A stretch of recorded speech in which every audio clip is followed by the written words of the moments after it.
21 rows of crosses cut across this front yard in the Fair Park neighborhood. The work started in July and took at least 200 hours. Some would say Halloween is much scarier in 2020. This is really happening. Mark Carlson gazes at this quiet yard of about 1,100 crosses, all looking the same, representing the same cause of death. Every one of these white crosses represents an Oklahoman who has died of COVID. Black skulled fencing guards white paint stick crosses, visualizing the haunting reality brought by the pandemic. Death knocked on the doors of hundreds of Oklahomans. It's a lot more than we really realize it is. And more frightening, we don't know when the knocking will stop, so Toby Gregory piles more crosses at the back edge of his yard. He doesn't want to talk on camera, but hopes his work brings more meaning and reflection to the lives lost. At night, the lights give this a little more of a Halloween feel, but Toby Gregory says the idea came to mind as Oklahoma's COVID-19 deaths approached the 500 mark. I'm Sierra Pizarro, 2 Works for You.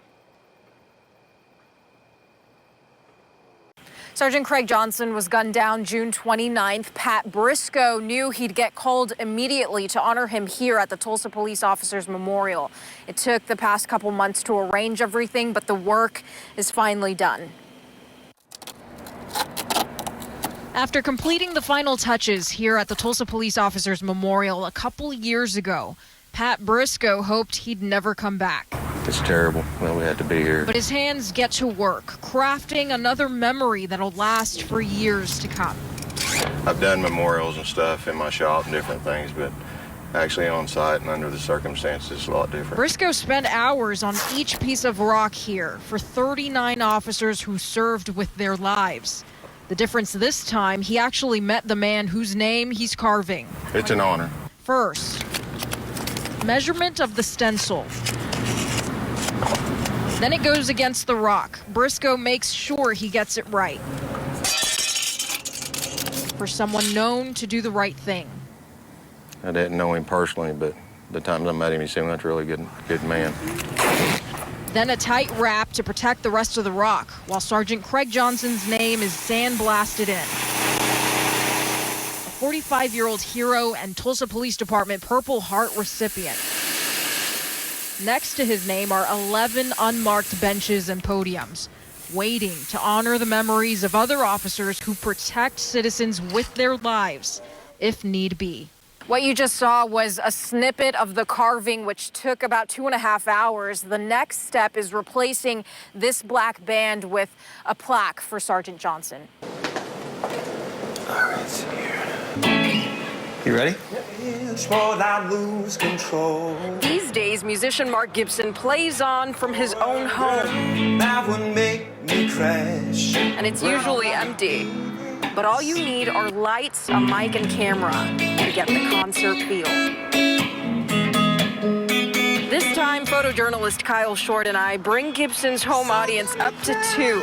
This is how he adapts with the times, streaming his music online. When the pandemic really hit Oklahoma in March and everything shut down, my whole calendar year just got wiped. He's not alone. The coronavirus cleaned Kane's ballroom schedule too. 10 events canceled or postponed. Over the last 18 years, I mean, we poured our blood and sweat and our tears into this place. None of that matters when you're faced with an economic slam. Across this country, so many independent venues are going out of business or being threatened to go out of business because they just can't weather this storm. If we go away, you know, there's not going to be the acts that get their start here and that end up at the BOK Center. A live music cycle disrupted, Chad Rogers explains, in a now quiet room built to host live music and 1,700 people. It's scary. It's very scary. They're hoping these two become law, the Save Our Stages Act and the Restart Act. Both would give grants to live music venue operators affected by COVID-19. Just begging the public right now to hit up every representative, every congressman, every senator in your state, and please ask them to vote and push this Restart America and Save America, or Save Our Stages, these acts, because we won't survive without you.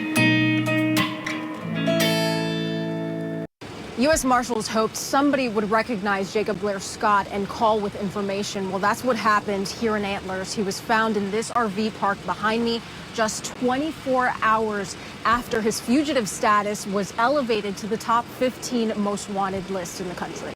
Jacob Scott, come out with your hands up. U.S. Marshal Service. Jacob Blair Scott hardly put up a fight. U.S. Marshal Service. And with only his shorts on, he obeyed. This way. Slowly. Keep walking. A little after 11 last night, they surrounded the residence, and he took a little while, and he come out and give himself up. U.S. Marshals put Scott on the top 15 most wanted list Wednesday. On the same day, they got a break in the case. A tipster called the Pushmataha Sheriff's Office to report a man who fit Scott's description staying in this RV park in the city of Antlers. Been in law enforcement 17 years down here, and I've never had nothing like this before. U.S. Marshals say in July 2018, this Mississippi man faked his own suicide in Alabama while facing child sex charges. Scott's accused of impregnating a 14-year-old. Days before he was set to plead guilty in the case, law enforcement found a boat floating off the coast of Alabama with a gun tied to it and a suicide note listing his Denver family's contact information.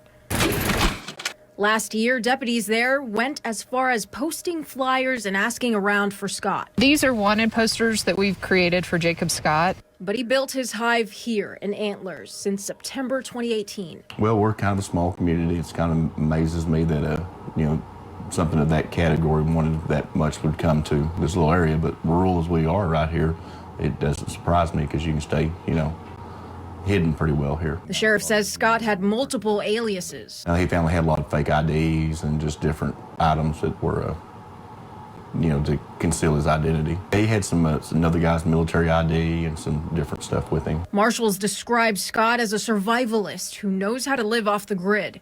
He's also a military vet who's now left the most wanted list one more person short. In Antlers, I'm Sierra Pizarro, 2 Works for You. The clock's ticking and the pressure's on. A lot of families are really pleading for more information. We hear a lot of vague, just broad, we're working on it, we're planning it. The worry is there's still no specific back-to-school plan at about 2 weeks before the start of the semester. There are so many moving parts to this and just so many unknowns. The number one question, how to keep students safe. Parents and students have 2 options to consider. Do I want to be back in person as soon as it's safe? Do I want the certainty of being 100% virtual for a semester or a year? The State Board of Education recommends Oklahoma school districts mask up and follow distancing guidelines. The state is also working to secure PPE for the districts. I don't think the process needs to be rushed. Angela Foster and Kelsey Royce are both Tulsa Public Schools parents, waiting for a definitive plan they feel comfortable with. So ideally, you'd both want to send your kids back in person. Absolutely. As soon as it's safe. The latest recommendation from Tulsa Public Schools Superintendent Dr. Deborah Gist is distance learning for the first 9 weeks of school. Right now, there's a different plan for Union Public Schools. The plan right now is for us to attempt to have in-person learning on August 24th. There's an online option too, and masks are required for every Union student and staff member on campus. But how to distance all of them? Green Country's top 3 largest districts navigate for an answer.